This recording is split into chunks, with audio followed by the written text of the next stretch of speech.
Weird sight seen in a cave in Washington, California, 1913.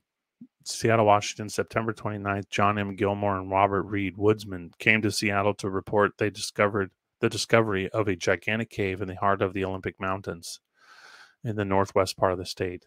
They described the cave as being about 20 miles long and half a mile wide in places. The woodsmen were cutting or measuring standing timber when they found the entrance to the cave on the south side of a small mountain. They said they are the first white persons to enter the cave, although there are numerous human skulls and bones in one room near the south entrance.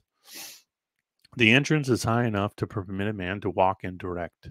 Once inside, Gilmore and Reed found themselves in a room studded with stalactites, 10 to 20 feet, protruding from the sides of the walls.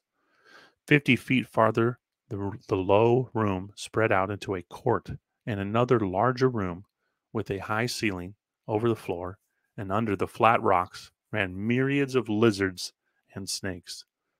Hurrying through this cavern, Gilmore and Reed holding hands for mutual aid to assure each other confidence. I'd be holding my friend's hand in this weird cave too. You imagine? 20 miles, snakes, reptiles. Entered a wonderful rotunda with a dome and walls of white silica or lime rock. They estimated the length of this room to be close to 1,000 feet and from 2,000 to 3,000 feet wide. I mean, just think about that in acres, you guys. This thing is absolutely massive. 1,000 feet. Okay. 2,000, 3,000 feet wide. The ceiling ranges from 60 to 100 feet on the sides to several hundred feet in the domed center. Sounds like they're standing in a building. Following the general trend, and again, I know that's a stretch, but I have so many cave articles where they're literally saying they're standing inside of a stone-hewn construction, whether it was carved, which I've talked about with stellium. You know, check out that episode if you haven't seen it. Whether they're carving out giant tree stumps, or they're in a limestone, which, limestone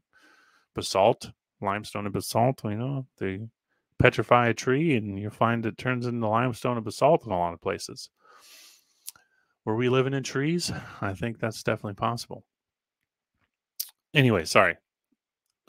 Following the general trend of the cave, the men worked their way for 2 miles until they came on a yawning pit where they filled one lantern with a fresh supply of oil and threw an empty bottle into the pit. Reed counted 30 before the bottle was heard striking the rocks on the bottom of the pit. Once around this deep black hole, the men found easy going and came upon another room filled with a strange odor. Believing they would have to turn back because of this gas, the men suddenly emerged into another room in which they felt fresh air. They were unable to trace its origin, but were fairly carried by the current into another separate room, where their lanterns were not needed because phosphorus rocks made everything as bright as day. After traversing many miles of the cave, they came upon a large room filled with every conceivable noise: screeches, howls, moanings, and sharp reports like explosions rent the air continually. There was not a thing moving to produce the sounds. 10 minutes more brought them into a room where many skulls and human bones lay in small piles, as if the room had been used as a vault for the dead. Stone arrowheads and stone mortars were observed. Hand in hand, the two men hurried along, and after more than 14 hours, came upon a straight, low-arched passageway and saw daylight through a hole.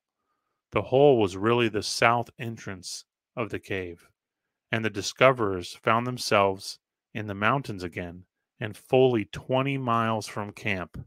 They again will visit the cave and obtain pictures and drawings. Well, after hours and hours of looking into this, I wasn't the second expedition. You don't find anything of, and often with these articles, there is no second expedition. They let the How it works is in these counties and states, these exploring parties are connected with the government. And when something like this gets, um, announced or put out, they'll come up with a reason and they'll block it off. You'll find that time and time again with these cave systems. And even the cave systems that are open to the public today, they're less than 10% are open to exploring. So you're looking at 90 to probably, I'd say, even in the range of 99% of the cave is closed off to the public.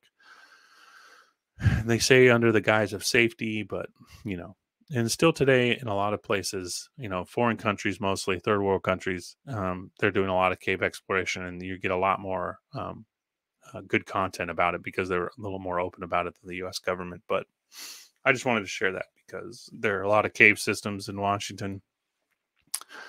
These mountain ranges are crazy places, but the phosphorus walls, the skeletons, the room that was absolutely gigantic that had very distinct um, um, dimensions, made you feel like you were in an actual building of some sort. And a lot of these cave systems feel that way. But yeah, so